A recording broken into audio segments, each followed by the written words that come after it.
Hello guys, welcome back to my another short blog.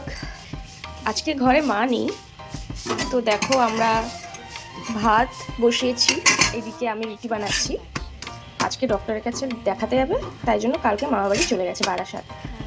তো বাবা ভাত বসিয়েছে, আমি উঠতে উঠতেই দেখি বাবা চাল দিয়ে দিয়েছে, ডিম আছে, আলু আছে, আর এইদিকে আমি রুটি বানাচ্ছি বাবার জন্য। আমি এইদিকে এই যে বিল্লু, এই বিল্লুর জন্য আমাদের বাড়িতে 3টে অতিথি থাকে, তো গেস্ট বলাও একদম যাবে না, গেস্ট না, এরকম মানে 2-3 বছর ধরে আমাদের বাড়িতে আছে। তার জন্য মাছ সেদ্ধ করতে হবে, ভাতের সাথে মাখিয়ে দিতে হবে। এটা প্রত্যেক সকালবেলা করে হয়। স্নান হয়ে গেছে, এখন পুজো দেবো। এইটা হচ্ছে আমাদের পুজোর ঘর,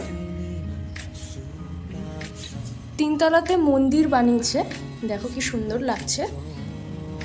এখন পুজো দিয়ে দিই, সকালবেলা পুজো দিয়ে তারপরে গুছাতে হবে আমার জিনিসপত্র।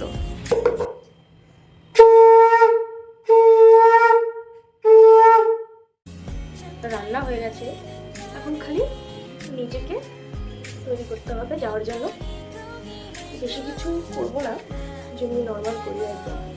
সানস্ক্রিন, হালকা শেডের লিপস্টিক, বাস এগুলোই।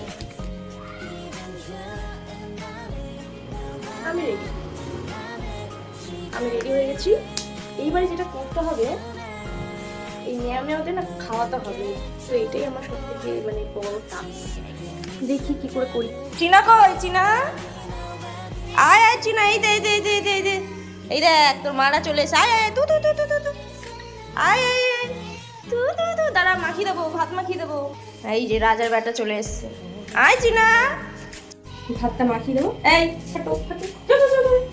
আয় আয়,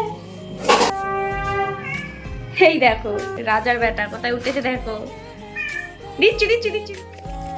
কত কিছু করতে হয় এদের জন্য। এই যে আসো আসো, এদিকে আসো, এদিকে এদিকে, এই দিকটায় বাবা, এই দেখ। আমি ঘর থেকে বেরোনোর আগে ম্যাগি বানিয়েছি, এই ম্যাগিটা খেয়ে যাবো, খুব খিদে পাবে, আর 9টা বাজে এখন, তো আমি এই ম্যাগিটা খেয়ে বেরিয়ে যাবো।